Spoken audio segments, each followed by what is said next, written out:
Menteri Lingkungan Hidup dan Kehutanan Siti Nurbaya berkunjung ke Banyumas untuk melihat dari dekat pengelolaan sampah yang dilakukan di daerah ini.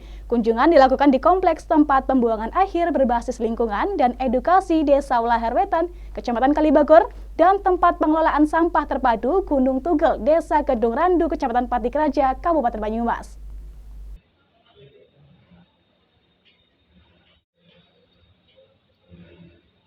Menteri Lingkungan Hidup dan Kehutanan Siti Nurbaya berkunjung ke Banyumas untuk melihat dari dekat pengelolaan sampah yang dilakukan di daerah ini. Kunjungan dilakukan di kompleks tempat pembuangan akhir berbasis lingkungan dan edukasi Desa Walahar Wetan, Kecamatan Kalibagor, dan tempat pengelolaan sampah terpadu Gunung Tugel, Desa Kedung Randu, Kecamatan Patikraja, Kabupaten Banyumas. Setelah mendengarkan penjelasan Bupati Banyumas Ahmad Hussein, Menteri Siti Nurbaya menilai pengelolaan sampah di Banyumas sudah dikelola dengan baik. Melihat Banyumas seperti penjelasan Pak Bupati dan melihat di lapangan persoalan sampahnya sudah bisa dikelola dengan baik, mulai sarananya, manajemen, dan yang paling utama adalah keterlibatan masyarakat dengan adanya KSM yang mencapai 29 kelompok.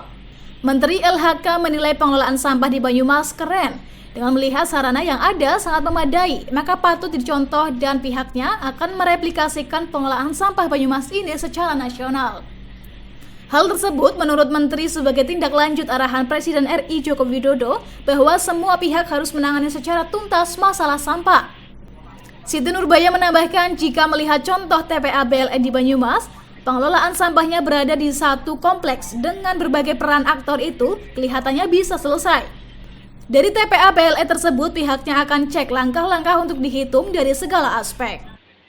Melihat Banyumas, kita juga diskusi bupati lihat di lapangan, kelihatannya persoalan sampahnya sudah bisa dikelola dengan baik.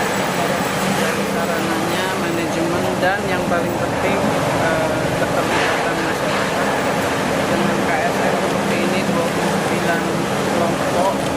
Dengan fasilitas yang ada, dengan pola sarana seperti ini, menurut saya ini menjadi contoh yang sangat baik dan memang udah banyak contoh ya. Jadi keren ya Bu ya? Keren. Kita akan bahas ini prinsip-prinsipnya yang dilakukan oleh Pak Bupati, kita akan ambil sebagai contoh untuk kita bisa terapkan secara nasional. Kita paling tidak akan bikin standarnya dengan apa yang dilakukan di Banyumas. Jadi Banyumas keren, bisa jadi contoh. Terima kasih Ibu. Terima kasih Pak Bupati. Sampai nanti. Dari volume sampah, penyerapan tenaga kerja, peningkatan nilai tambah, dan lain-lain, tapi sebetulnya yang paling penting adalah bahwa sampahnya bisa diselesaikan. Dari Banyumas, Marnoto, Banyumas TV melaporkan.